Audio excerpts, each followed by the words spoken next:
Hello, everybody, and welcome to episode 9. Can you believe that? That's 9 episodes of script writing for beginners so far.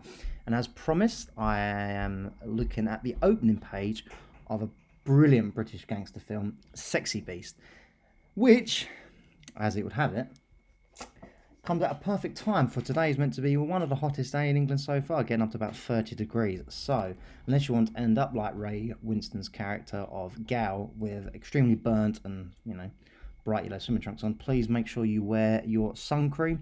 You can put your sun cream on, then like and subscribe and follow the YouTube channel and all that jazz. So, without further ado, let's have a look at the opening page of Sexy Beast. Now, the reason I wanted to discuss this film, and primarily the opening page, is because, like I've been saying on a number of videos, the opening page should set up your obviously character, the location, etc., but also the tone of your film or television show. Is it going to be gritty? Is it going to be funny? Is it specific to a certain location, which can be shown by dialogue, by colloquialism, slang, etc.? And I think Sexy Beast does a great job of doing this in its opening page. And I did read somewhere a while back that the writers I don't know whether or not they had Ray Winston in mind for the character, so they kind of wrote it with him in mind, being able to say the lines. But the reason Ray Winston fell in love with the script was because it was the dialogue of the character that he played was the way he spoke. And there's normally a rule of thumb where you're not meant to write with an actor or actress in mind, because, just in case that they don't get picked for the role. However, again, like all these rules, they are meant to be broken or meant up for interpretation. And I do think that writing with a certain actor or performer in mind can really help with how you write the dialogue, knowing how they sound, how the accent sounds, and certain lines are going to sound more menacing the way they swear or the way they compliment somebody. And again, this is why this script and the film itself was so brilliant, not to mention Ben Kingsley's portrayal was phenomenal, really spun the gangster, the top crazy gangster's sort of characteristics on his head. And I think this is what Gal also does. So straight away, we are in Spain. The sun, day, blackness, suddenly intense brightness, whites, yellow, orange, hot, the sun. Voiceover here, not like fucking England. Whoa, ot. It's fucking ot. I mean, look at it. It's fucking glorious. Now, notice here that the H drops on the one of the last hot.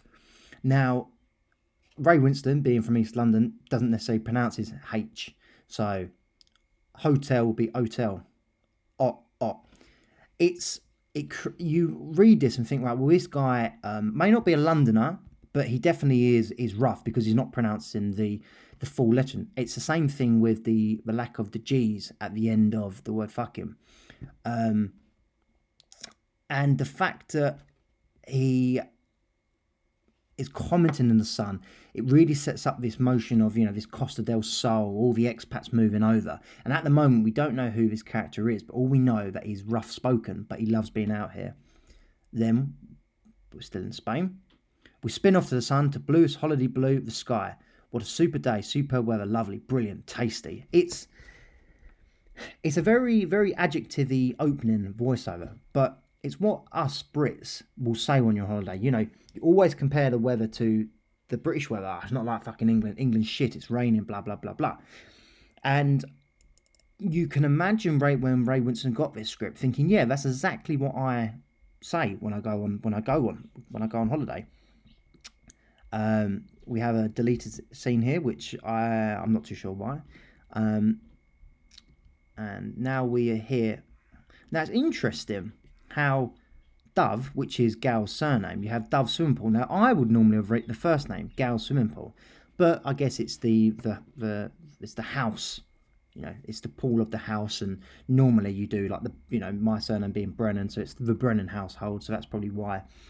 See a figure. This for me, I mean, talk about creating an iconic image that just lasts forever and ever and ever, ever. I mean, posters and stuff. I mean, whether or not the writers had this in mind when they were writing this, but think about interesting ways to introduce your main character. Now, it doesn't always have to be the case, but introduce your character in a way that reflects their personalities. So if you wanted a character who clearly has a gambling problem, well, the first scene, logically, he could be seen wasting his money on a fruit machine or losing a bet. That will then also show you that he's a problem have a gambling. Then if he loses, you know that he's a hopeless gambler. If he wins, you know that he's a successful gambler. So I think by how we set up Gal here, I think the writer chose to sum him up in this one piece of scene description. So we see a figure on a sun lounger on the patio beside a heart-shaped swimming pool. Move in on him. He wears orange trunks, green flip-flops, gold rings, heavy gold chains, big sunglasses. His powerful, out-of-condition body is deeply tanned and heavily oiled with pungent Hawaiian tropic suntan lotion. This is Gal Dove, age 49. Half a dozen empty San Miguel bottles beside him. He basks. Intermittently, we hear the sound of an unenthusiastic brushing from nearby. Now, if I was to crop that. Now, the swimming trunks, I mean, just iconic. But the bit I love is the gold rings and heavy gold chains. Having this gold and this kind of gangster image, but we still don't know that he's a gangster. All we know is he's a bit rough and tumble, but has money because he's living in this villa and he has a pool. His powerful, out-conditioned body. He's not a hunk. He's not your typical glamorous-looking gangster with slicked back hair. Deeply tanned and heavily oiled, meaning that he's been in Spain for quite a while. If it's deep, Hawaiian tropic suntan. Specify brand. Same thing with the San Miguel bottles. You could just say half a dozen empty bottles. But the one thing that scripts fail to do, and not every script, which is why some scripts are not better than others, but seem to get more recognition, is whether or not we see the San Miguel bottles in the final production. If you make it more relatable to the reader reading it, and to be able to set the scene easier, then write it in. Saying a bottle of beer doesn't necessarily sum up. I mean, it's a bottle of beer. But being specific not only shows the reader that you know this world, it also helps the character building. Because it's like when you have a character walk into a bar and say, yeah, I'll have a pint. And then the bartender just straight away pours him a pint. It's so unrealistic. Why not have, that line is going to be, give us a pint. Well, logically, the bartender should reply back saying, well, pint of what? To keep your scripts realistic, have characters say things they would in real life. Can I have a pint of Stella?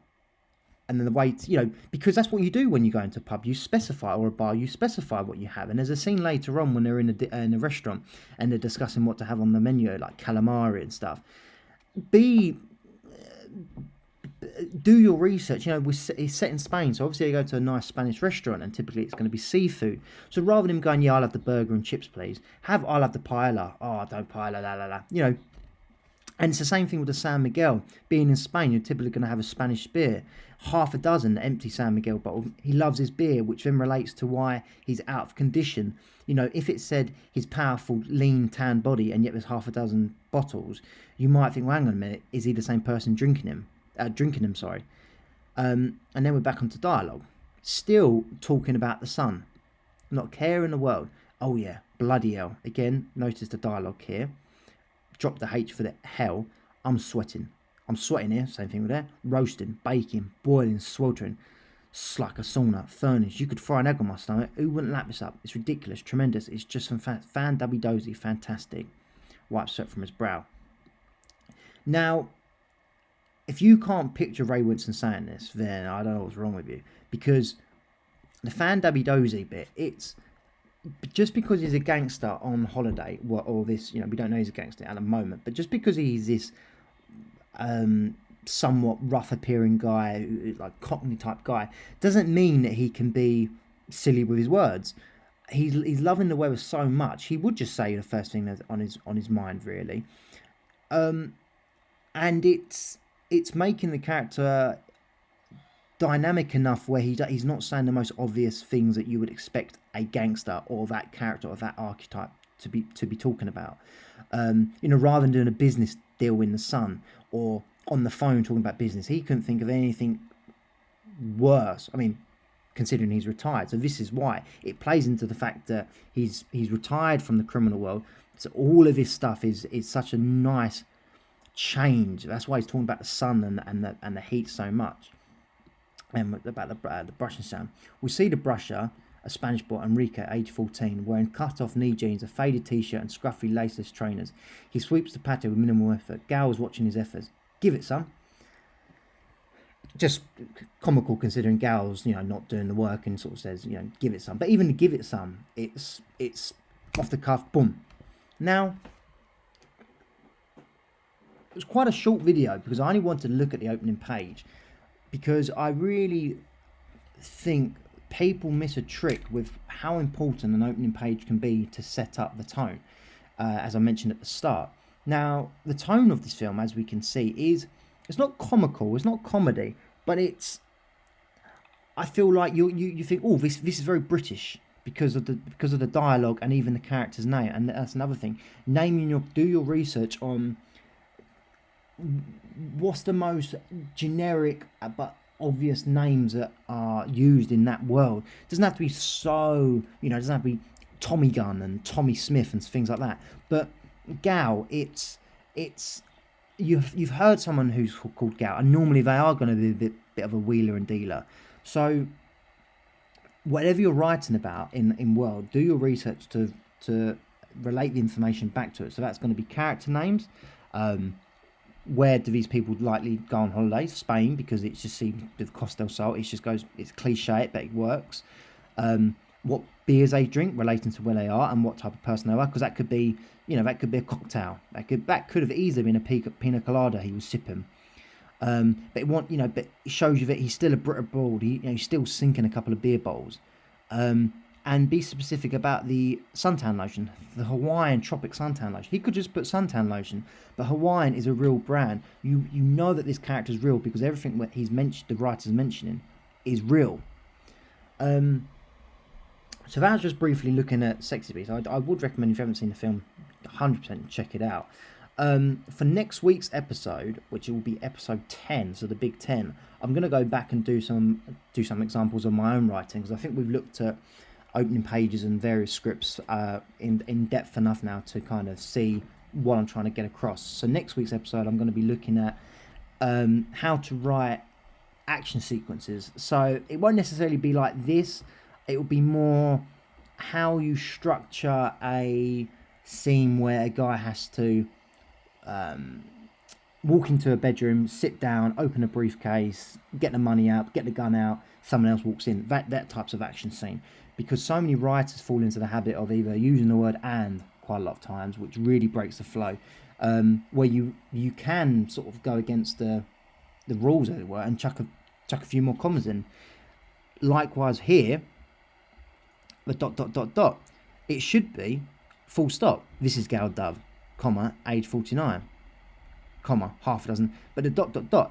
it just reads nicely, and then the hyphens here used to describe only the describing the brightness, hot, the sun ... So you can be very, very flexible and creative with your grammar when you're writing action. Same principle with the dialogue, to be fair. But next week we're going to be looking at scene descriptions and kind of action sequences in general. Thank you very much for listening, as always.